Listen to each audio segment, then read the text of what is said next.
I sat there at the kitchen table, the worn wood under my fingers, the same table that had seen 2 decades of meals, arguments, and quiet apologies.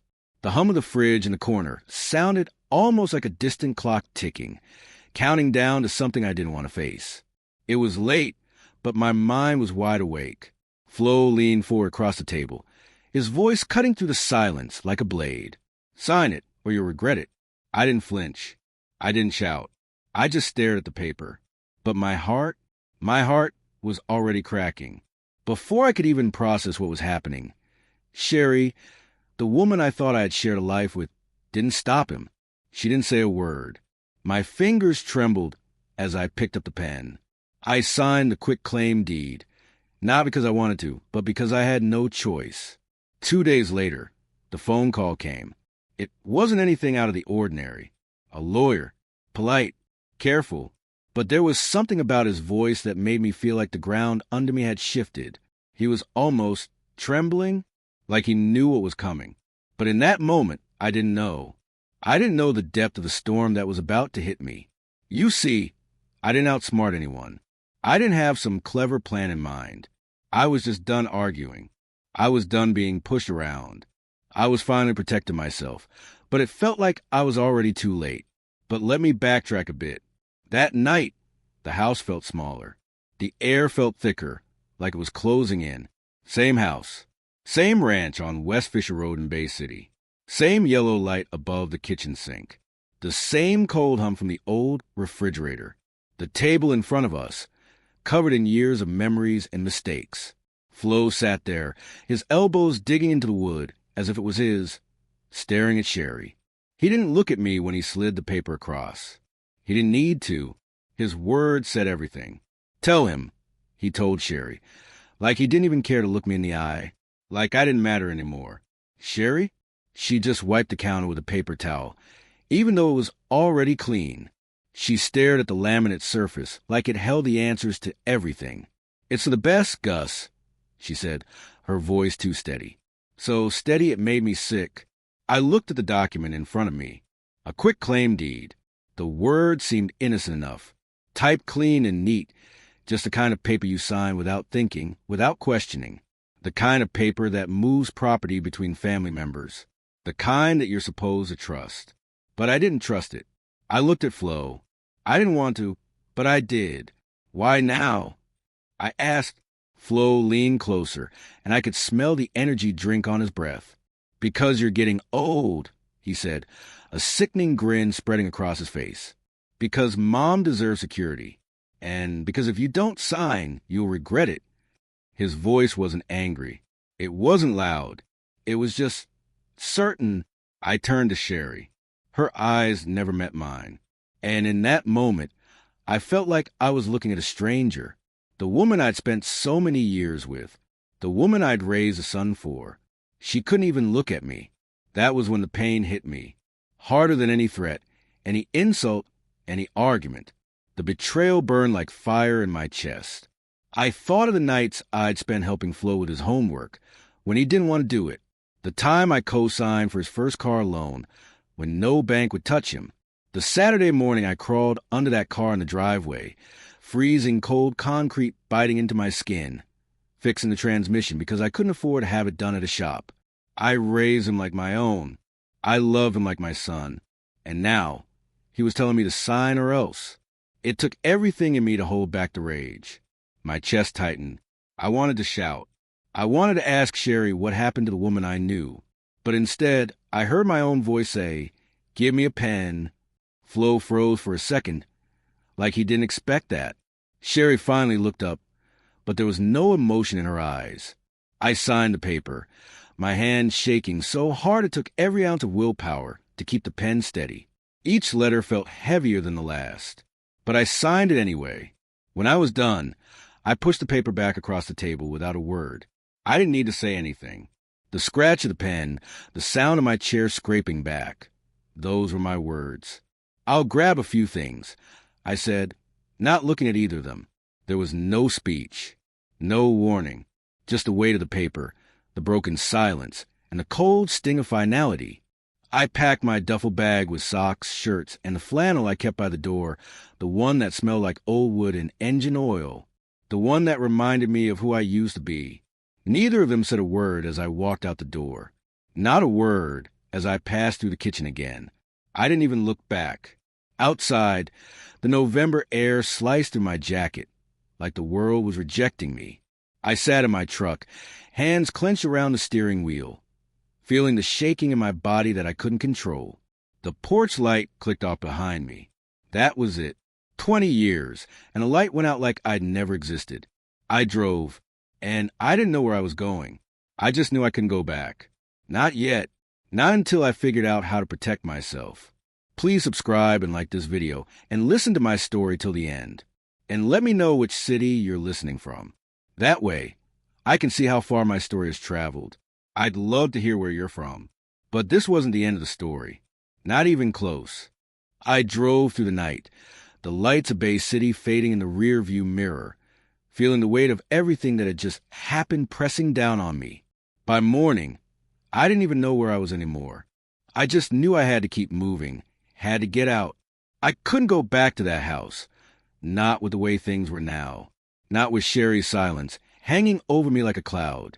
I ended up at a roadside motel just off I-75, one of those places that you wouldn't notice unless you were desperate enough to pull in, the kind with peeling paint and a flickering vacancy sign. The clerk didn't ask questions. He just slid the key across the counter, his eyes already drifting to the next customer. Like this was just another day. Room 214. The carpet was damp, the heater rattling like it might give out at any second. But I didn't care.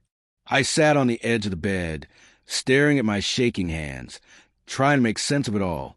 The night before, I'd been in that kitchen, signing a paper that changed everything, and now I was here. Alone. I kept hearing Flo's voice in my head, low and certain. Sign it, or you'll regret it. It wasn't angry. It wasn't even a threat. It was just cold, calculated. A fact. I took off my boots and lay back, staring at the stains on the ceiling. Shapes I'd never noticed before. One crack looked like Michigan. Another looked like lightning. I couldn't help it. I laughed, short and bitter. It wasn't even a real laugh. It was more like a sad realization. I hadn't laughed like that in years. I hadn't cried, either. I just shut something down inside me. I kept moving. That's how I survived the mill for 32 years. You don't argue with machines when they're broken. You don't scream at a supervisor who's already made up his mind. You just wait. Keep your head down. By noon, hunger finally got the better of me. I walked down the road to a diner that looked like it never fully slept. Chrome trim, neon buzzing even in daylight. The kind of place where the coffee was strong enough to peel paint off the walls. I slid into a booth and ordered eggs, toast, and coffee. The waitress, who looked like she'd been doing this job for years, didn't ask if I wanted cream. She just refilled my cup without a word. The kind of woman who knew when to talk and when to leave you alone. I watched the other customers. A couple of truckers. A woman in scrubs scrolling through her phone. A man about my age, staring into his plate like he had lost something he couldn't replace. I wasn't really paying attention to the TV above the counter until I heard something that caught my ear. The news anchor was talking about an older man who'd signed away property during a family dispute. Investigators said the transfer was signed under pressure. I froze. They were talking about me. I didn't even have to hear the rest of it to know. That's exactly what had happened. I had been pressured. I had signed to survive the night. I swallowed hard, the bitter coffee burning down my throat. The taste was sharp and real, like everything I was feeling. Real. Back at the motel, I finally checked my phone. It was filled with missed calls from Sherry. One voicemail that I didn't bother to listen to. A text from Flo. Don't get cute. I felt the weight of it in my pocket. It sat there like an anchor. I didn't answer. Instead, I called my brother, Frank. He lived outside of Sagenov, worked HVAC. Been through his own share of messes in life. He knew how to survive. You okay? He asked, his voice low, concerned. No, I said, but I will be. I told him what happened. Well, not everything, but enough to make him understand. Frank was quiet for a long moment. Then he spoke. You didn't do wrong by leaving, Gus. I sighed. I signed. I feel wrong. You signed to stop it from getting worse, Frank said, his voice calm. That matters. Now listen to me. Don't argue. Don't explain. Write everything down. Save everything. You hear me? I nodded, even though he couldn't see me. After we hung up, I opened a notebook I kept in my duffel bag. It was an old habit from work, writing down order schedules, things that mattered. I wrote down the date, the time, every word I could remember from that night. I didn't soften it. I didn't sugarcoat it. I wrote exactly what Flo had said. Sign, or you'll regret it. It felt like a weight had lifted off my shoulders. Just writing it down. I was doing something for me, something I could control. For the first time in days, I felt like I was on solid ground. How are you feeling so far? This story is far from over, and I want to hear from you. Please subscribe, like the video, and share your thoughts in the comments. I'd love to know where you're listening from, and if you've ever been through something like this. Remember, you're not alone in this fight. But as I started to feel like I was in control again, things were about to take another turn. The next morning, my phone rang just after 7 a.m. It wasn't Sherry. It wasn't Flo. It was a number I didn't recognize. My heart skipped a beat before I even looked at the screen. I let it ring out. The voicemail followed, just like I expected. A man's voice, professional, calm, and impersonal. Mr. Mercer, this is Daniel Reeves calling on behalf of Mrs. Mercer. Please return my call at your convenience.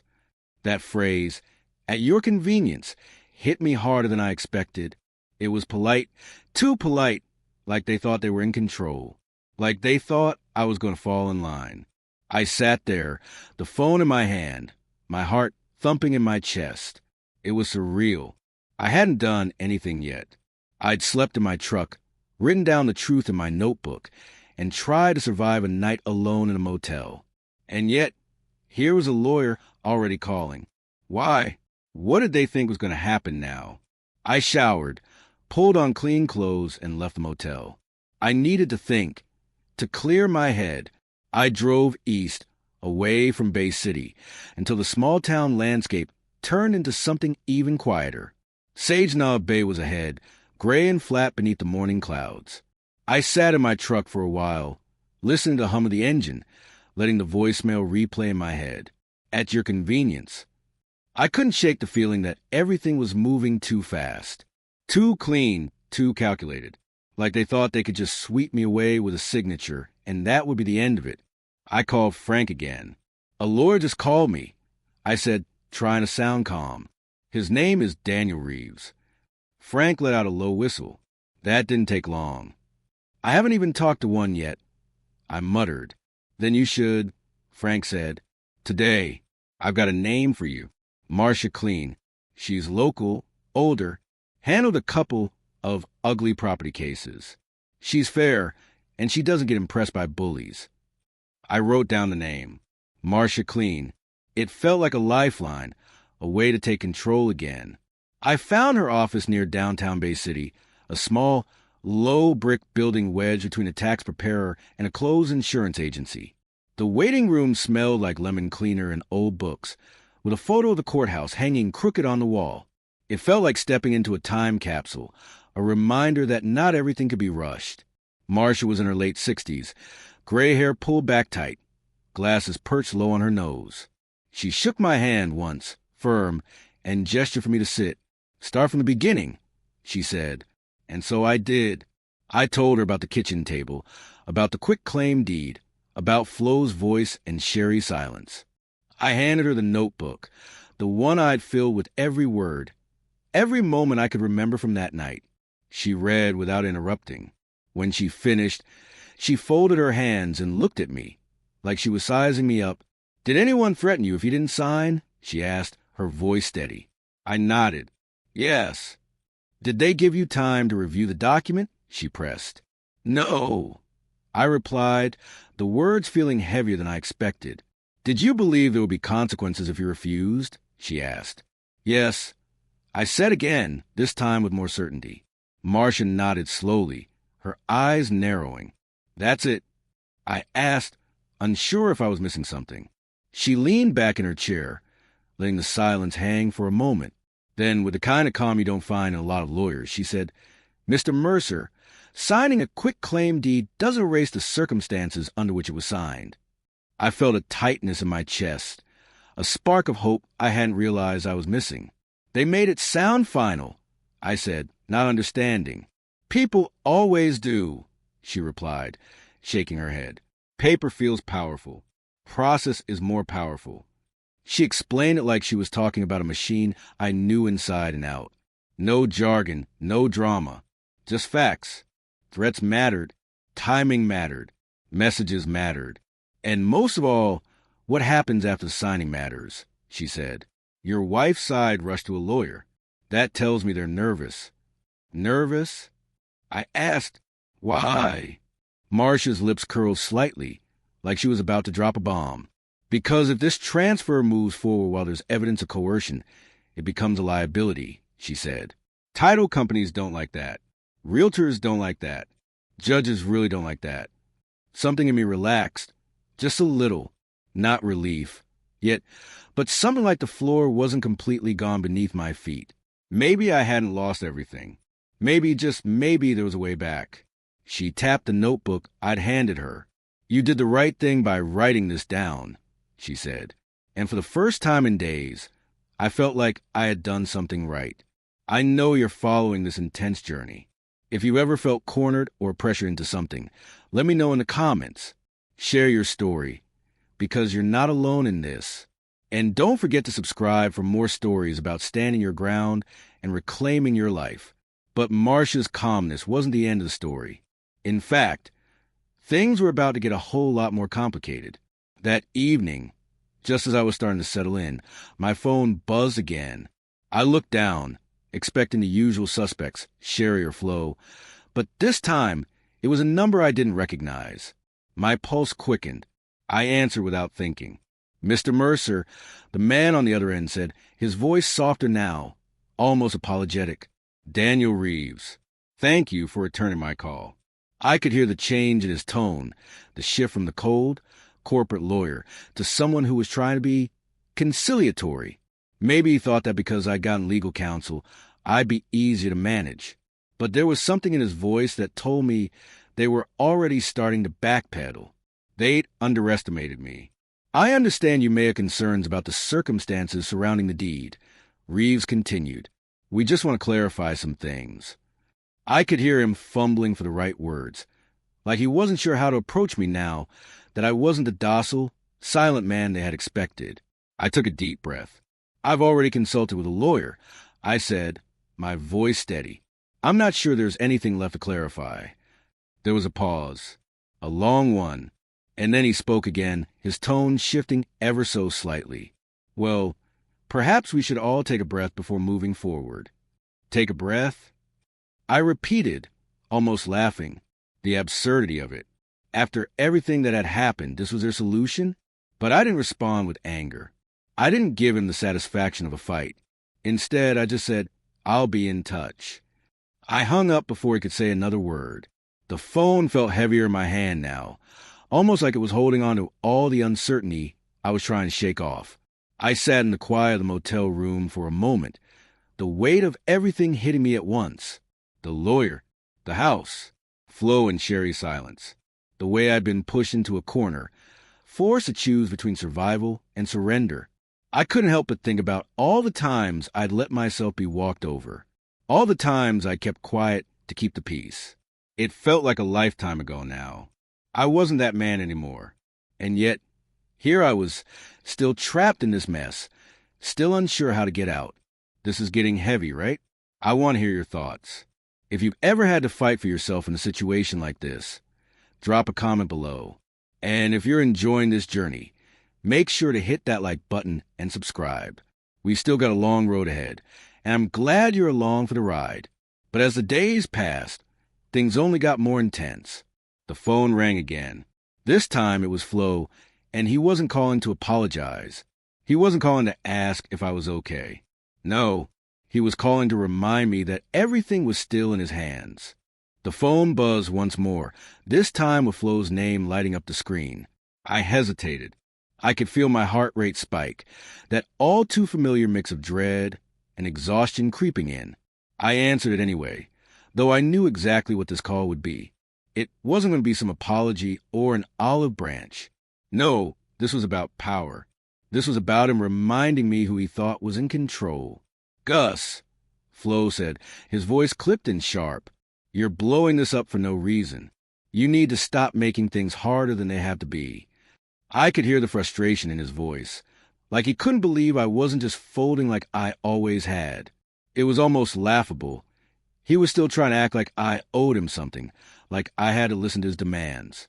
But I didn't. I wasn't going to let him or anyone else manipulate me anymore. "Why don't you stop pretending you have control, Flo?" I said, my voice low, steady. "This isn't about you. This is about me finally taking control of my life."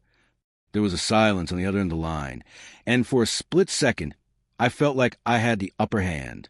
Then Flo's voice came back, colder than before. "You think you've won, don't you?" he spat. "This isn't over. You've just made it worse. You'll regret it." I wasn't sure what he expected me to do. Cower in fear?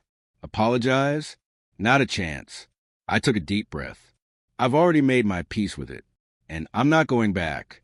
Not now. Not ever. I hung up before he could say anything else. There was nothing left to say. Flo thought he had the upper hand because of the deed, because of that piece of paper. But what he didn't understand was that I had something stronger now, my own backbone, and that was something he couldn't take away. Later that day, I called Marsh again. I needed to hear from her, needed to be reminded that I was still on the right path. "They're scrambling," she said after I filled her in on Flo's call. "They think they can intimidate you, but they're realizing it's not working. Keep your distance. Silence is your friend." I nodded, even though she couldn't see me. It was becoming clearer now. Their bluff had been called. The house. The deed. Flo's threats. It was all just smoke and mirrors. That evening, my phone buzzed again. It was another text from Flo.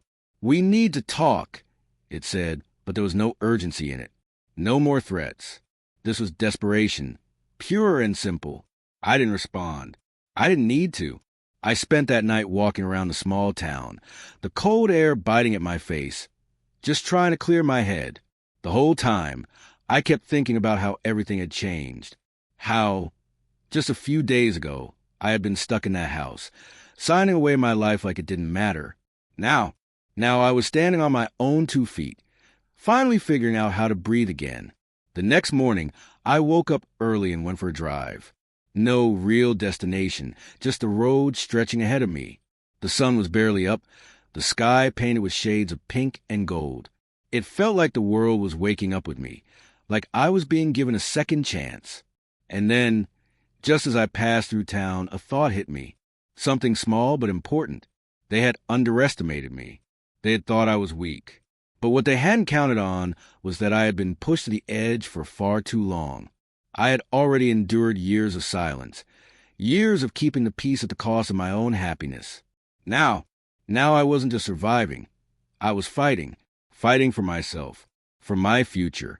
I pulled into a parking lot, stopped, and sat there for a moment, letting the weight of it all sink in. I wasn't going to let them erase me. Not anymore. And whatever came next, I was ready for it.